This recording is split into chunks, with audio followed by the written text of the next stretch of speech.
This is really very important. There are A, B, and C.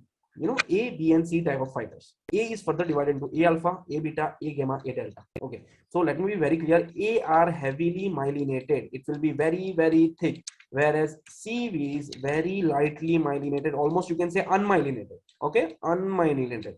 So C fibers are unmyelinated, whereas A alpha or A fibers are usually heavily myelinated. Now you know there are two types of function.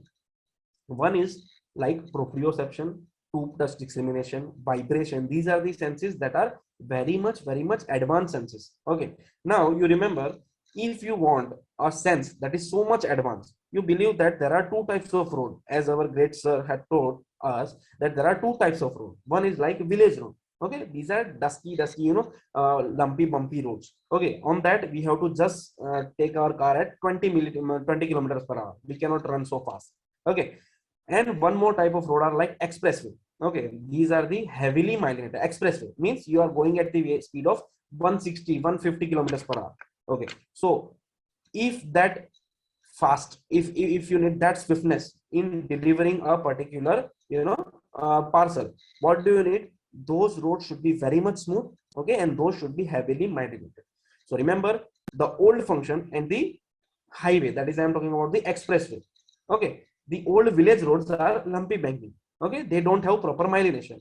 Through that, which particular sensation will go? Those which were purana sensation, old sensation, such as what? Pain, I mean that crude pain, then some post sympathetic fiber, then even your temperature, then even your reflexes. These are present in dog as well, these are present in ant as well, and in mosquito as well. Why am I saying so? Because these are very primitive fibers, these are very primitive root. Okay, village are old, cities are new, you know that terminology, right?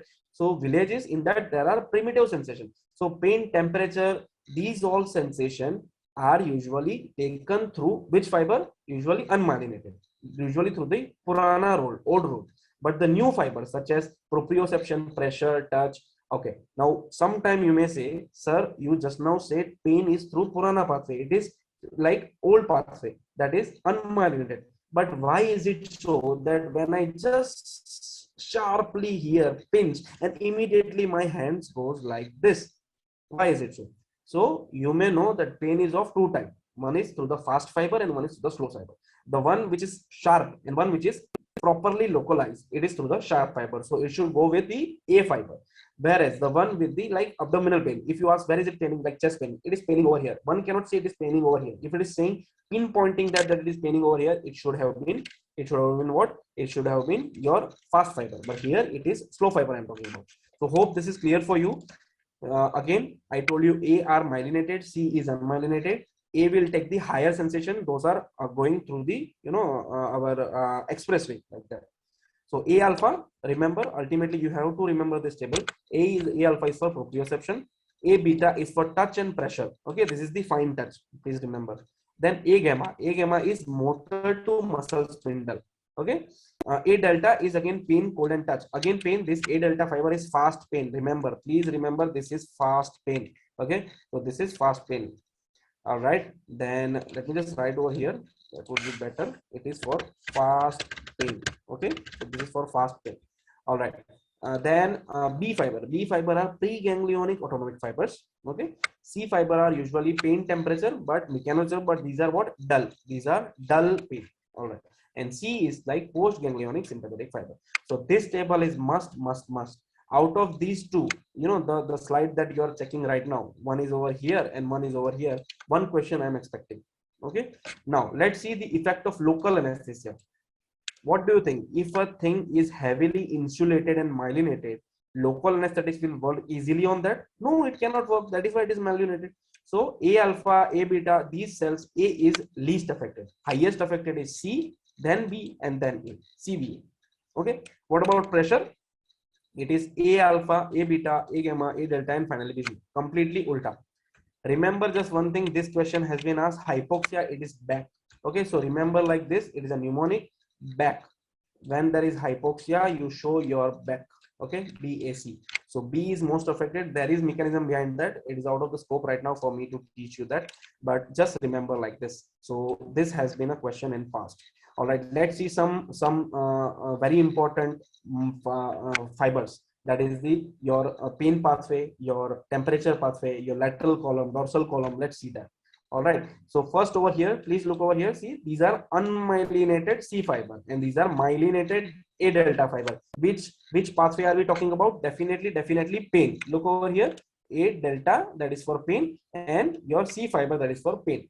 So see, both the fibers are merging over here, going to dorsal root ganglion, and they will go into the spinothalamic tract. But which?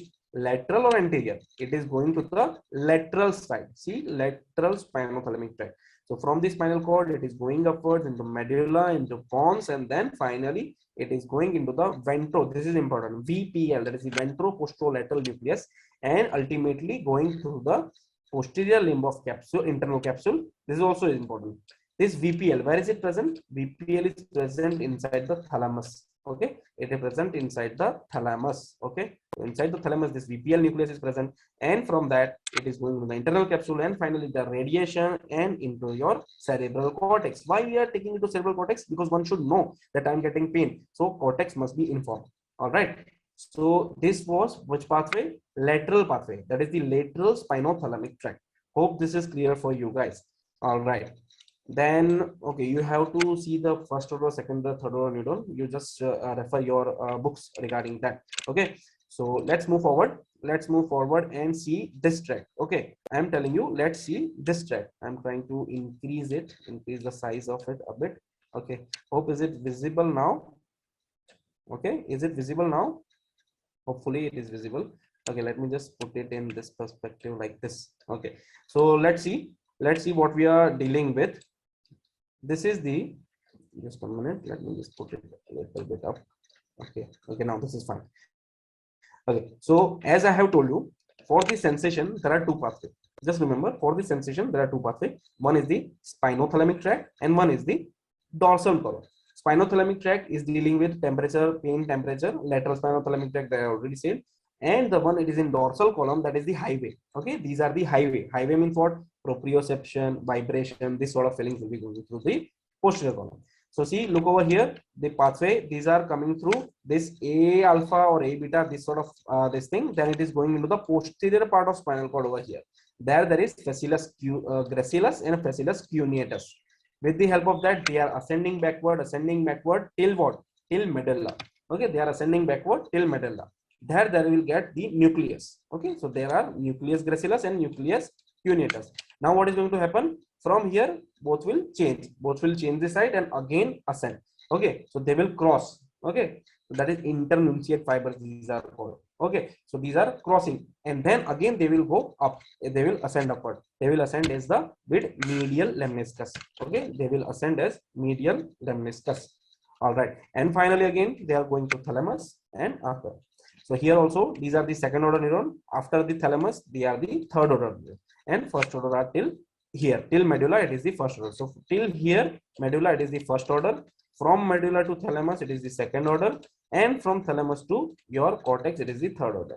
See here, anatomy and physiology people are fighting with them. Okay, fighting with each other. Some say that the final stage is not the third order. They say like initial only, from dorsal ganglia only it is the first order. But I prefer to make it like this, that from spinal cord till the medulla it is first order, that is the nucleus gracilis and cuneatus. Then above is second order, and then above is the third order. All right, so hope this is clear for you guys. All right, so this is the theory part. Again, whatever I have taught you. Anterior column, now see, anterior column is having what? Anterior spinothalamic tract, and there was lateral column that was having lateral spinal tract. I told you from lateral what is going on? Pain, temperature. Okay, pain and temperature. Then in the anterior column there is crude touch, crude pressure. Okay, crude touch, crude pressure. Just ignore this, just ignore that lateral column thing part.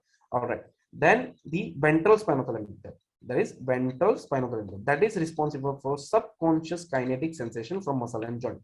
Okay, then fasciculus dorsolaterales, that we just now said. Okay, then there is spino-reticular tract. You know, remember this spino-reticular, reticular formation. Reticular formation is something like this. Okay, reticular formation. It is important for your consciousness and awareness. Okay. Then spino-olivary tract, that is for proprioception again. Then gracilis and cuneatus, already saw fine touch, vibration, proprioception, 2.0, and tactile localization. This is all theory part. I have already explained you what is the mechanism behind that.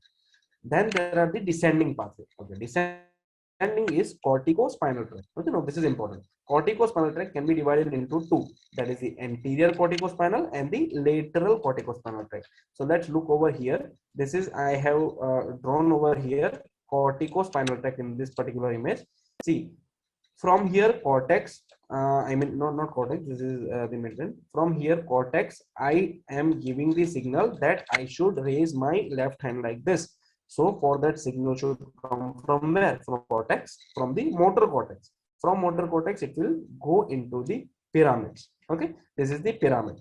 Then from that, around majority, that is the 90% will cross. Okay, this is the pyramidal decussation that is situated in the pons. You will find pyramidal decussation, means crossing. You know, hemiplegia. If you have any relative in your this thing and family and has got some stroke, so stroke is over this side and paralysis will be on the opposite side. What is the reason? Reason is just being this. This side of cortex is responsible for action of my this hand. You getting it? Because the crossing occurs at the pons, at the pyramidal decussation.